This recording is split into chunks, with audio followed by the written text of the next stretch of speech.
Okay, so today's video request comes from Nicholas Stoic.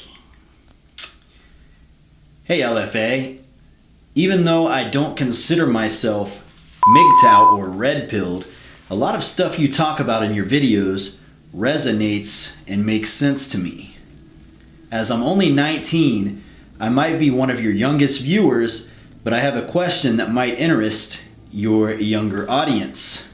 When I turned 18, I left my home country in Europe and traveled the world to make experience and earn money. As I am pretty open, I met a lot of different people with different heritage.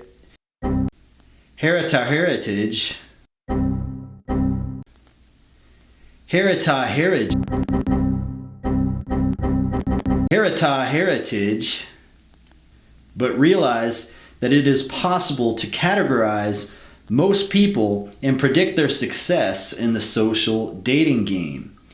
What is your advice to young men like myself to achieve success with women, business, pursuit of their dreams? Because I am usually around people 3 to 5 years older than me. If I score, it's usually an older girl, but doesn't happen incredibly often. Any tips in that section? Greetings from a fellow personal trainer. All right, Nick, thank you very much for your donation and for your question. And also I would like to commend you on recognizing that, you can typically predict somebody's success. I'll give you an example. If somebody is 6 feet tall with a six-pack abs and extremely good looking, charming, and charismatic, he's probably going to do well with women, right? If a man is extremely intelligent and you combine that with elite work ethic and a lot of drive and determination, he's probably going to do well career-wise, financially in life. And if somebody is artistic, adventurous, and also ambitious, then they're probably going to achieve their dreams, whatever their dreams may be. Which leads me to your question. What advice would I give to a young man about having success with women, business, and achieving their dreams? One thing that you have to understand is, no matter what it is you want to achieve, there is, now excluding women of course, talking business and achieving your dreams, there is a blueprint and there is a template that you could follow. Let me give you an example. At this point in time, there are 46.9 million millionaires in the world right now. If you were to follow the exact footsteps, the exact blueprint that any of those 46.9 million millionaires were to follow, you too would be a millionaire.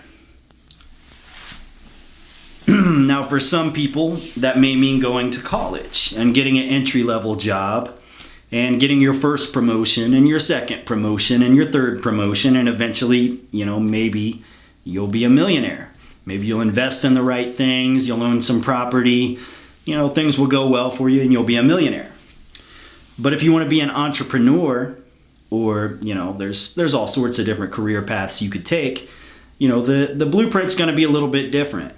And if you want to achieve that level of success, you have to have education, not to be confused with, college or a degree or something like that. You have to have real education.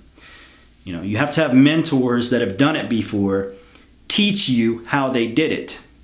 Unless you think you're just going to get lucky and accomplish it on your own. But typically that's not going to happen. You need mentors and you need somebody to, take you under their wing and show you how it's done. Some people are lucky enough to have parents that were extremely successful and they're able to do that for them. But some people have to get out there and do it on their own. So what you have to do is get out there and get experience, get connections, basically build a network of people that are typically better than you are, millionaires. You don't want to surround yourself with people that have nothing going for themselves. You want to surround yourself with people who are millionaires at a level where you want to be at, so you can constantly have something to strive for. But in terms of business, there's so many different routes you can go, and what you have to understand is, just like those 46.9 million millionaires in the world right now, you too can follow the same exact steps that any of those 46.9 million millionaires in the world right now followed, and you can make it happen. So in terms of business, that's just what you have to understand. You have to take it one step at a time, and you have to understand it's going to be a long process, and you have to get out there and constantly take those steps. You know, you don't have time to rest. Life's too short. You got to keep moving. So in terms of success with business, that's the best advice I would give you. Now, in terms of pursuing your dreams, well, I would ask you, what are you passionate about? What is it about life that you absolutely love? You know, do you love nature? Do you love art? Do you want to meet a beautiful woman and start a family with her? And, you know, what is it? What are you passionate about? What is your dream? Before you go to bed at night, what flows through your head? You know, what thoughts make you happy? And you would have to figure out what it is you want out of life. And just like the business side of things, you're going to have to figure out how you're going to make that happen. You know, because there's plenty of people that achieve their dreams, and if you were to follow the exact same footsteps of one of those people, you would achieve the same dream that they achieved. You know, so depending on what your dream is, you have to figure out what your dream is and, you know, take those steps and make it happen. But without telling me what your dream is or what your career is, those first two questions are a little bit difficult to answer. So that's the best answer I can give you on both of those. Now, in terms of success with women, what you have to understand is women want to be satisfied. Now, we have a term where we say all women are like that. But what a lot of guys don't understand is that doesn't mean all women are the same. It just means all women are like that. And what that means is if you're unable to satisfy a woman, she has plenty of other options. And, you know, the way hypergamy works, if she's unsatisfied, she's going to find somebody who can satisfy her. Now, some women are satisfied by wealth. They want to be with a wealthy man that can give them a great big house and a nice car and an excellent life, and she can brag to her friends about all the nice things she has, and that's all she wants out of life. There's a lot of women out there that are like that, you know. It's just the way that it is. Some women are sexually driven. They want a physically attractive man that's charming, that's very sexual and really knows how to give it to them. And if you're unable to give that to her, then she's probably going to find somebody who can. You know, some women are very emotional. They just want a man that can play with their hair and tell them they look pretty.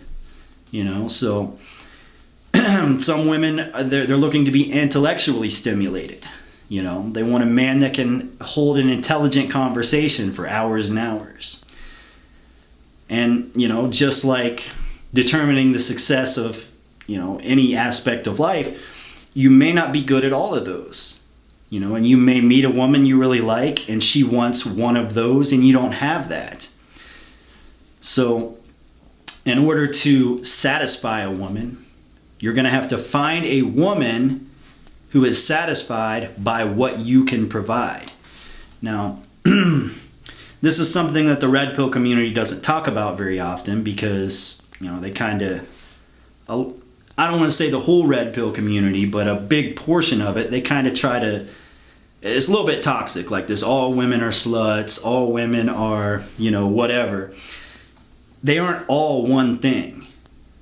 All women are like that simply means if they're unsatisfied, they may up and leave and find a man that will satisfy them.